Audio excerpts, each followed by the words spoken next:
Donc, je voulais évoquer ce lieu où ont été emprisonnés les 10 Sénégalais et parler de leur mémoire aussi. Donc, si vous le permettez, je souhaiterais que nous rendions hommage aux 12 Sénégalais emprisonnés ici pendant la guerre. Qui étaient ces hommes? Ces hommes étaient des soldats africains, valeureux, recrutés pour leur valeur physique et morale dans les pays où la France avait ses colonies. Dès 1939, ils participent au combat en première ligne, d'abord en Argonne, puis suite à de lourdes pertes de leurs compagnons d'armes, ils doivent se replier sur la Charité-sur-Loire, où nombre d'entre eux sont faits prisonniers en 1940. C'est le cas de Léopold Sédar Senghor, qui fut prisonnier, futur président de la République du Sénégal, qui au front Stalag 230 de la Chauvinerie à Poitiers se retrouve prisonnier avec nos Sénégalais de Champagné et 7300 détenus. En fait, le régime nazi, raciste, n'en voulait pas sur le territoire allemand. Ces soldats méritants venaient aussi bien de Guinée, du Mali, du Niger, de Côte d'Ivoire, du Burkina Faso, du Cameroun, etc. et aussi du Sénégal. On les appelait Sénégalais car leur régiment, le 3e régiment d'infanterie coloniale, le 3e RIC, avait été créé au XIXe siècle à Dakar. Ce régiment a ensuite été basé à Rochefort et a rejoint après-guerre le 3e RIMA de Vannes dans le Morbihan. Donc en avril 1942, le camp de la Chauvinerie de Poitiers devenant un mouroir très insalubre, les prisonniers sont dispersés en Aquitaine.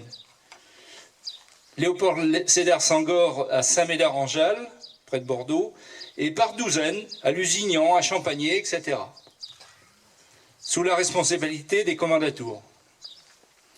À Champagné, on les enferme dans un enclos de 10 mètres sur 10 mètres, entouré de barbelés, juste derrière ce bâtiment, sans baraquement, où ils passeront 2 ans, donc 2 hivers, avec seulement des bâches pour protection. Ils y resteront de avril 1942 à août 1944, sous la surveillance des sentinelles allemandes à la villa, en face. Ils servent aux nazis de porteurs de charges, quand ceux-ci achètent du ravitaillement dans les fermes alentours.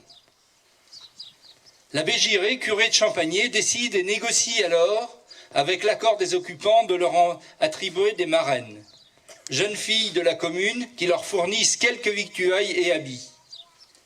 Un par un, avec leurs marraines, ils peuvent aller à la messe. La condition, si l'un s'évade, les 11 autres sont fusillés.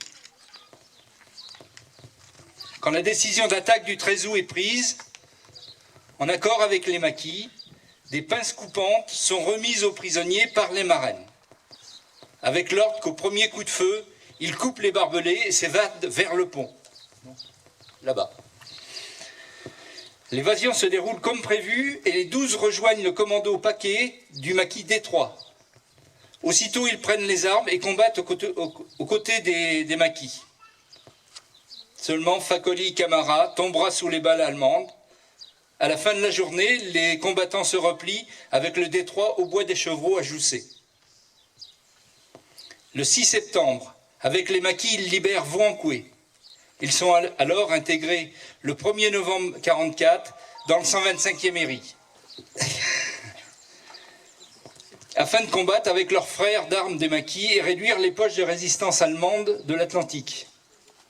Ensuite, en janvier et juillet 1945, ils furent démobilisés, ramenés à Dakar pour retourner dans leurs pays respectifs et leurs familles. Ces hommes valeureux avaient des noms. Fakoli Camara, tué au combat après la libération à Champagné. Kindak Raoko, enroulé dans le maquis Détroit Renard de Joussé le 14 août et ensuite au 125e ERI.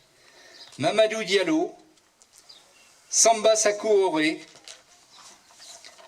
Amadou Traoré, Pierre Nouti, Amada Sano, Npé Traoré, Michel Naoussi, Abba Ibal, Ousmane Carré, Sidibé Balouta.